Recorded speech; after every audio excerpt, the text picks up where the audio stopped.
Welcome back to Primetime News. And a special welcome once again to our viewers on onespotmedia.com. Up first this evening, things have returned to normal at Norman Manley International Airport in Kingston after a power outage affected arriving and departing flights this morning. The operators have in recent times been facing criticism about the general upkeep of the facility. They, however, insist well-needed upgrades are coming. Inadequate air conditioning units and poor bathroom facilities are some of the challenges travelers have to deal with when leaving or arriving in the island through the Norman Manley International Airport in Kingston.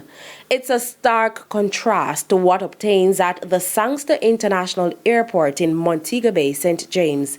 At a press briefing on Friday, Chief Executive Officer of PAC Kingston Airport Limited, PACAL, Fernando Vistrain, says he is aware of the challenges. We started the renovation of the bathrooms last week, and with that we are going to cover one of the most important claims or comments we received from our passengers. About the AC, that's a very complex situation because the system went off, was damaged because of external situations. We are working hard to have that 100%. Mr. Vistrain says the repairs on the AC units are expected to be completed by the end of August, while the bathrooms are still being upgraded.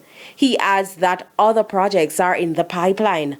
Minister of Transport Darrell Vaz is expected to tour the facility next week. The matter was raised following a disruption at the facility Friday morning. The CEO says the problem developed during a planned maintenance of one of the main switchgears central to the airport's power distribution system.